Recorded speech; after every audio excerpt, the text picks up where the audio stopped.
Tina, Oprean, Ryee, congratulations. Thank you so much. Had you thought about this as a possibility when you got done with your career?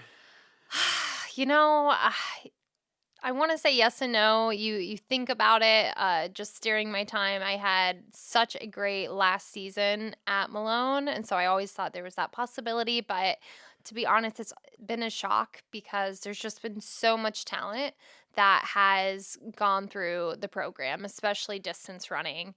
And so to be picked among such talent is really humbling and just it's wowed me.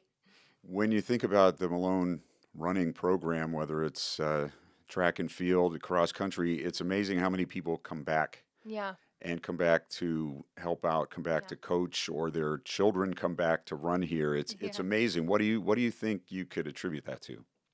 I know for me personally, I coached here for 7 seasons. I resigned this past May and definitely have no regrets doing what I did. And I think for my own experience, I came back for the people.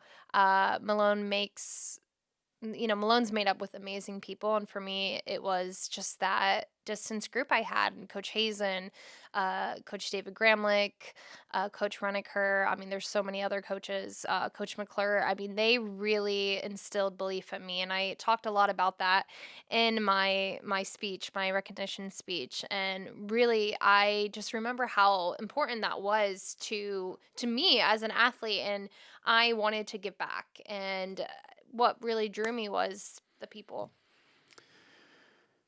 Is there a time when you were here that was kind of a moment where you thought, I can really do this, I can excel at this level? Yeah, I had a really exceptional career in high school. I was really fortunate to run really well, and so I always, I always thought about the next level, the next step, and so truly that was my goal going into college. As many athletes, it wasn't like 1+1 = 2. I had a lot of hiccups in the road, some that I talked about today. One being I had a really big tragedy happen my transfer year here at Malone where my brother unexpectedly passed away, and that just had such an impact on my performance because my sleep was wrong. I was depressed, and I was also dealing with an injury. And so when you have all these factors, you have a lot of setbacks. And I talk about just, the power of belief in my coaches just having this nurturing effect on me where they're like, you can still do this. It's just going to take time. But there was a moment, when I was getting hit from all angles of life, right?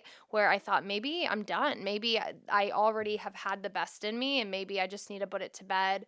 And, I really can't pick one moment that was like, no, you're going to continue to do this. I think it was just that consistency from my coaches and from my family that were like, this is just a rough patch and this season too shall pass. And they were right about that. And so it took me up to 3.5 years to PR from high school, which is a long time. But I'm so grateful. I went through that and I persevered. And like I said, my senior year, I just exploded and blew up and, was able to run times that I had always dreamed of. It's a journey, right? It is a journey, and it's a continuous journey. I'm not an athlete like I used to be, but there's still these, after effects of being an athlete and being a standout athlete where, you take that energy and you put it into some other area of your life. But yes, it's always a journey. Tina, Oprean, Ryee, Hall of Famer. Congratulations. Thank you so much.